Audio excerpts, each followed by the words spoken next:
Hi, and welcome to Teaching Tip Tuesday, brought to you by the Center for Inclusive Teaching and Learning at UWSP.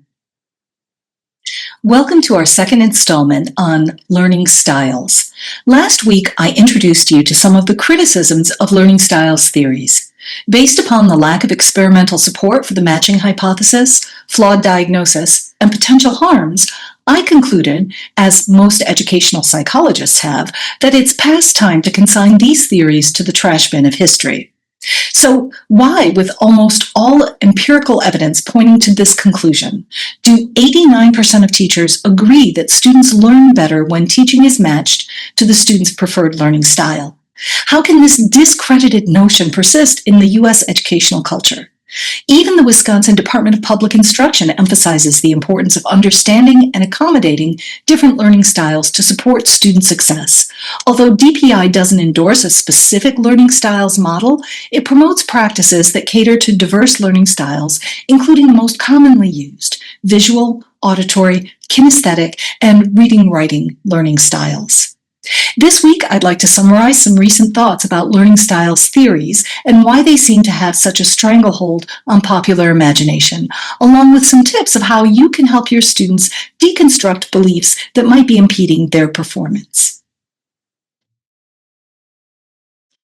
To put this issue into perspective, it's useful to consider the general characteristics of conspiracy theories, misinformation, and pseudoscience that lead folks to adopt and spread it, because as it turns out, learning styles theories are just another example of a broader pattern that applies to things like QAnon, climate science misinformation, vaccine information, and trickle-down economics information.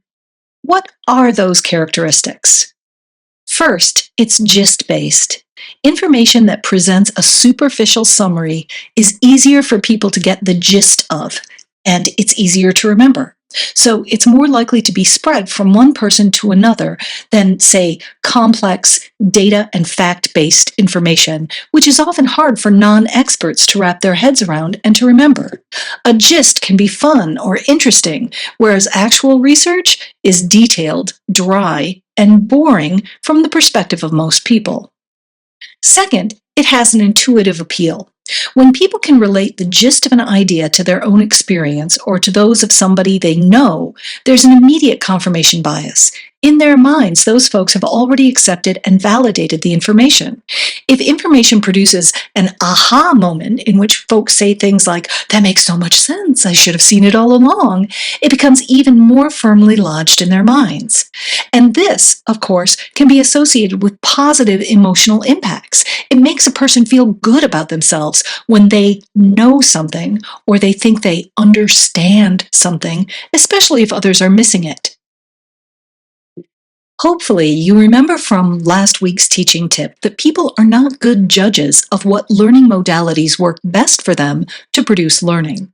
The fact that learning styles theories apparently explain their experience with learning may well be based on misinformation about their learning.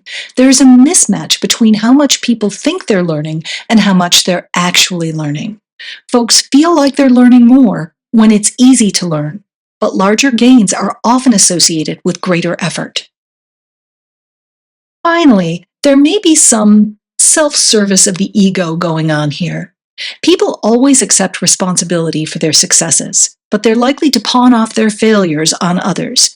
When a person doesn't succeed academically, they can maintain their self-esteem and identity as being smart by blaming their failure to learn on something outside of themselves. So, I didn't learn calculus because I'm a kinesthetic learner, and the instructor taught us in a more auditory modality. It wasn't my fault. The idea that we all have a specific learning style that should be catered to in education has gained broad cultural acceptance. It's a common belief. This is exacerbated by the adoption of learning styles theory by K-12 educators. Because students and their families are exposed to learning styles as part of curricula, folks become more familiar with the idea. It's easy to understand, intuitive, and it's validated by individual perceptions and personal experiences. All of these things can make ideas about learning styles easy to spread, likely to stick, and hard to dislodge. These are exactly the characteristics of pseudoscience and misinformation, and they make moving past learning styles incredibly difficult. It's therefore reasonable to ask why K through 12 teachers and the educational establishment have not followed the empirical evidence and instead continued to spread misinformation. Cleary and Robinson argue convincingly that a big reason is that they just aren't aware of the research. First, they contend that the original research literature is often abstract and theoretical. This isn't surprising. Y'all know how professional journals are. They aren't written to engage a broad audience, but instead to engage other experts in an academic field. In addition, the research is often framed to emphasize issues that aren't directly relevant to teachers. Because of other workload issues, most in-service teachers just don't have the time to stay abreast of original research.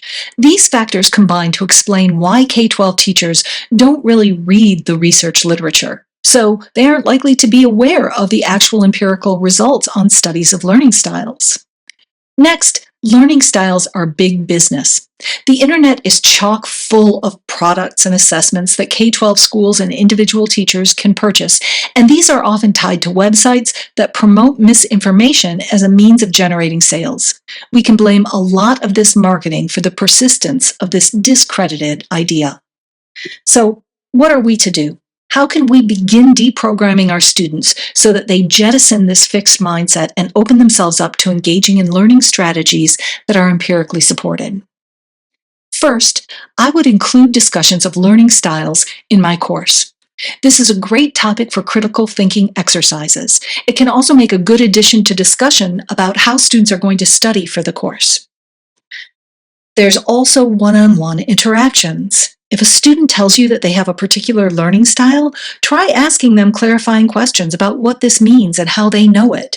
Present them with what the research says on learning styles and provide them with alternatives.